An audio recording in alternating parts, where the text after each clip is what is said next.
There were moments when men's cruelty could not be explained. It had to be seen.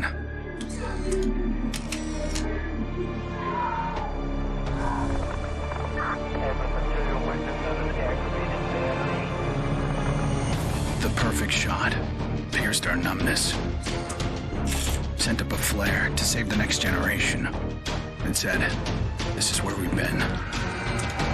Don't follow." Then there was no one left to heed the warning. And the only one left to save was yourself.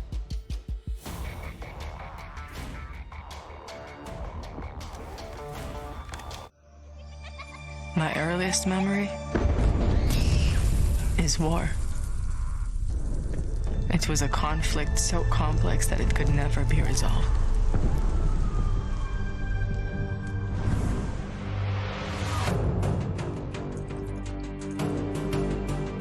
But this war isn't complicated.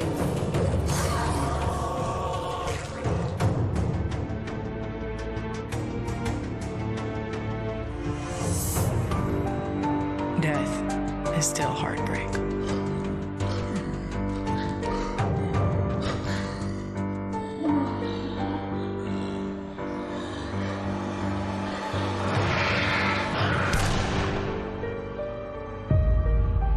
But a kill is a kill.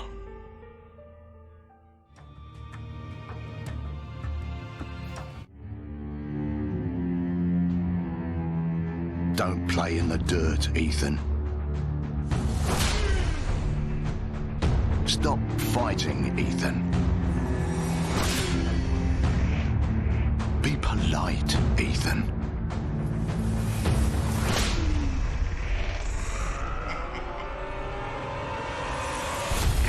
We can suppress the animal instincts all we want, bury them under layers of polish. But they exist for a reason. When we lived in a genteel fairy tale world, somebody did the dirty work out of sight. But when the fairy tale turned nightmare,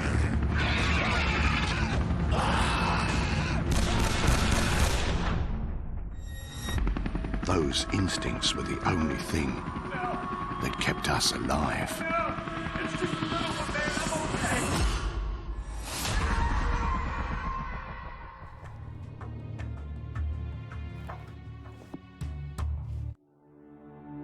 Where there is life, there is light. The glow of hope. At times, it burns brightly,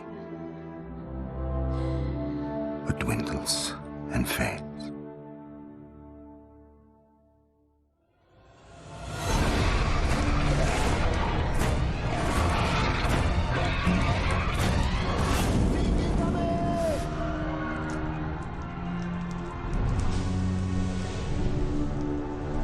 But once it is lit, we must never let it die.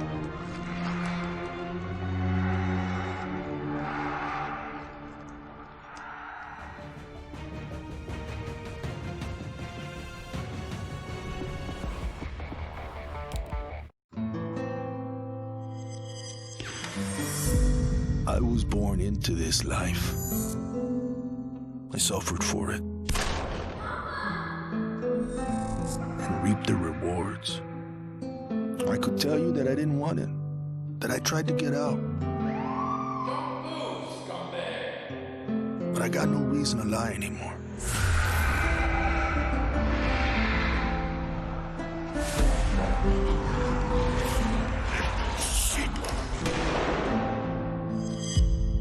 That life is the only reason I'm still here.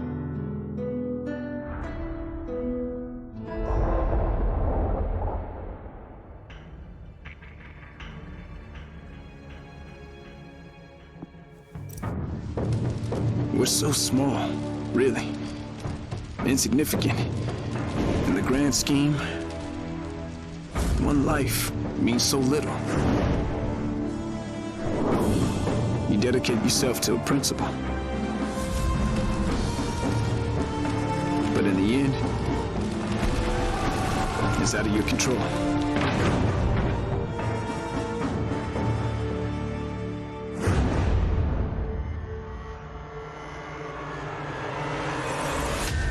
In this world, principles get you killed. You lend a hand, it gets torn off. You hesitate, you die. So you want to save someone? Save yourself.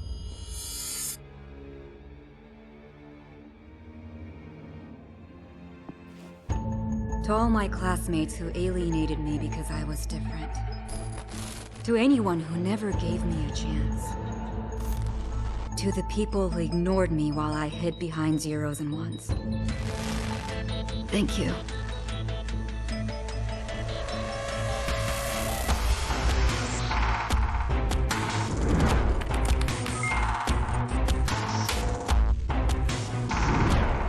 Without you, I would never have made it this far.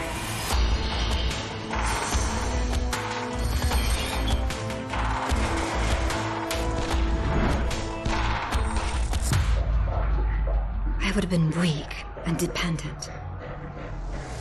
I would have ended up just like you.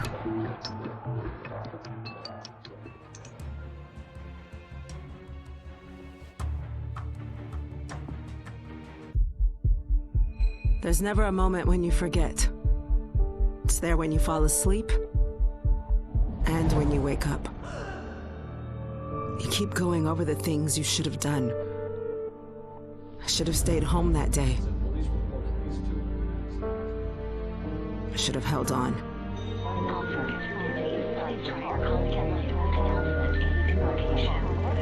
The agony is always there. But I've learned to live with it. Because the only thing stronger than regret is hope.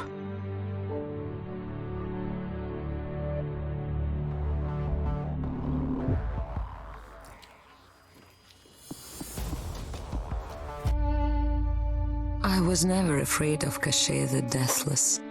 I laughed at the fairy tale of this undead phantom.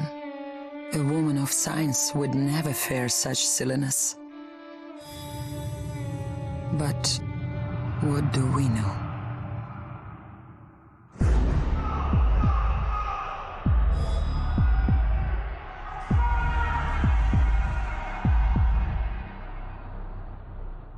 Science cannot explain what I've seen.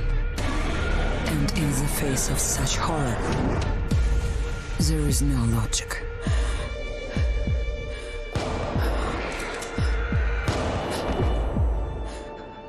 Only faith.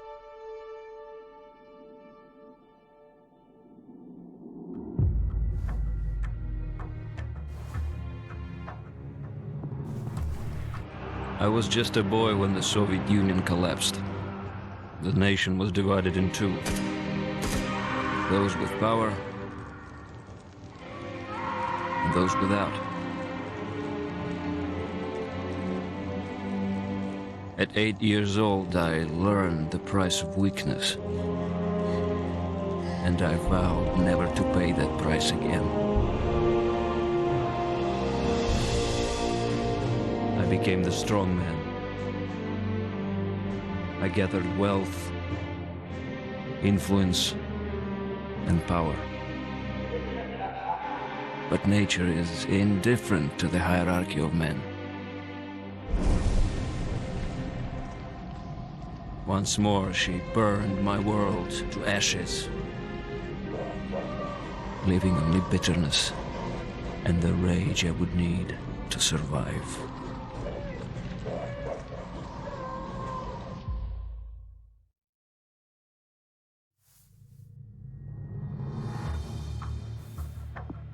People don't believe something can happen until it does. They live in cheerful ignorance of the coming storm. I could see nothing else. when it finally arrived, I felt relief. At least now the danger had taken shape. Now, I had a target.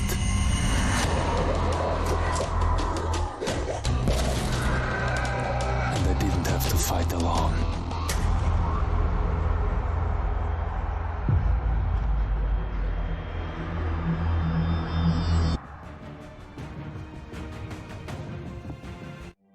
I will not be welcome in the kingdom of heaven. That fate was never in the cards for a man like me.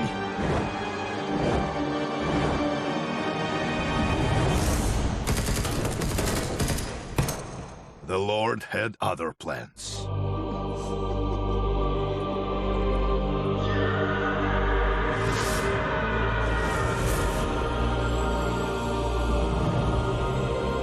I have made my peace with God.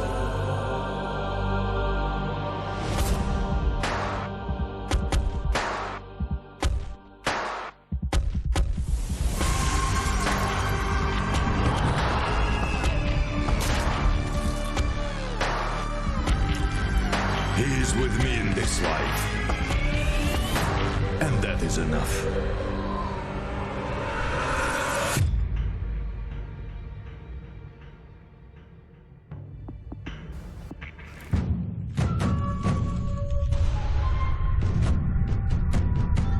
I was 11 years old the first time I felt the ground shake. My instinct was to leave. But my grandparents wouldn't hear of it. This is our home, they told me. We don't leave. I came to live by that code. Earthquakes, tsunamis, typhoons, they're all part of life here. We accept them. We don't leave. When the evacuation was announced, I rejected it. This wasn't our way. Then I saw them. And I understood. This wasn't another disaster. This was a war.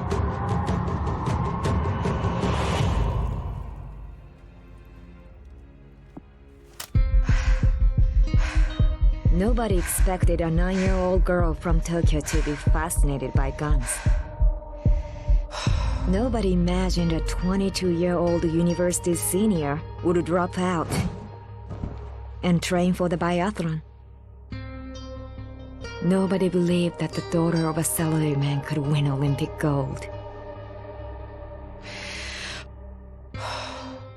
And nobody predicted that a necrotic plague would decimate our planet's population. But life is all about the unforeseen.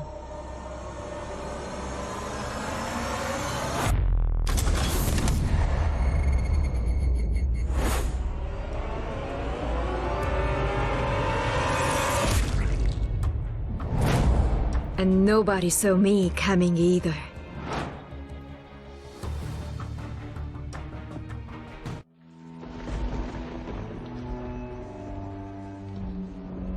I always wanted to be a cop. Thought I could do some good. But the scum on the street kept destroying lives. While I was wrapped up in red tape.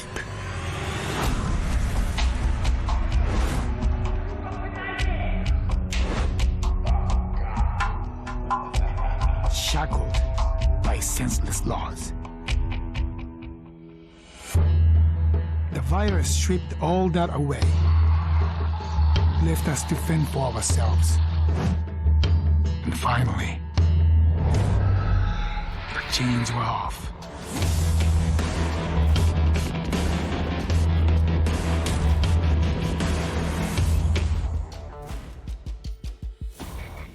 Growing up in Tokyo, you either became a salaryman or you were a waste. If you asked around, it's safe to say I was the latter. They said I lacked self-control. That I shamed my family. So my father sent me off to relatives in the States. Turns out, Americans care a lot more about earnings than honor. Which worked out fine. Until the Zeke showed up.